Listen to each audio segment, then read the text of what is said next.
बहुत समय पहले की बात है। वीर प्रताप सिंह नामक एक शक्तिशाली राजा अपने राज्य पर शासन करता था। वह अपनी प्रजा से अत्यधिक प्रेम करता था और हर संकट में उनकी रक्षा करने के लिए तत्पर रहता था। उसका राज्य समृद्ध और खुशहाल था, लेकिन राज्य के पास स्थित घने जंगल में एक भयंकर शेर का आतंक छाया हुआ था। यह शेर न केवल जंगल के जानवरों का शिकार करता था, बल्कि आसपास के गांवों पर भी हमला कर देता था। वह विशेष रूप से छोटे बच्चों को निशाना बनाता था, जिससे पूरे राज्य में भय का माहौल बन गया था। गांव के लोग अपने बच्चों को घर से बाहर निकालने से डरने लगे थे। आखिरकार गांव वालों ने मिलकर राजा के दरबार में अपनी समस्या रखी।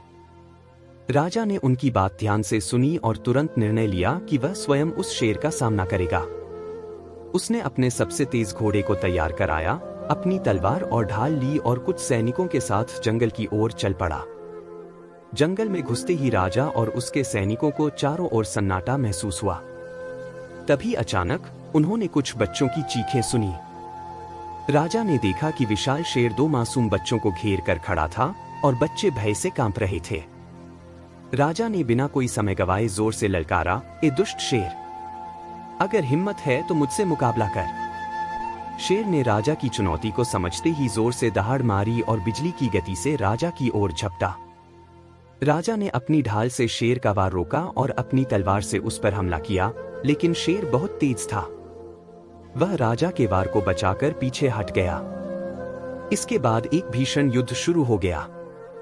शेर ने अपने पैने नुकीले पंजों से राजा पर हमला किया, लेकिन राजा ने अपनी तलवार से उसके पंजे पर गहरा वार कर दिया। गुस्से में शेर ने उछलकर राजा को गिराने की कोशिश की, लेकिन राजा फुर्ती से अलग हट गया और फिर एक जोरदार वार किया, जिससे शेर की पीठ घायल हो गई। अब शेर क्रोधित होकर अंतिम हमला करने के लिए तैयार था। वह पूरी ताकत से राजा की ओर झपटा, लेकिन इस बार राजा पूरी तरह सतर्क था।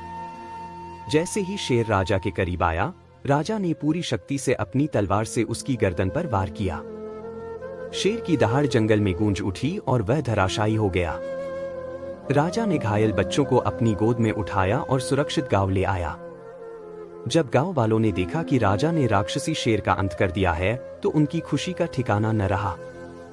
उन्होंने राजा का भव्य स्वागत किया और चारों ओर जश्न मनाया। उस दिन से जंगल फिर से सुरक्षित हो गया और राजा प्रताप सिंह की वीरता की कहानियां पीढ़ी दर पीढ़ी सुनाई जाने लगीं।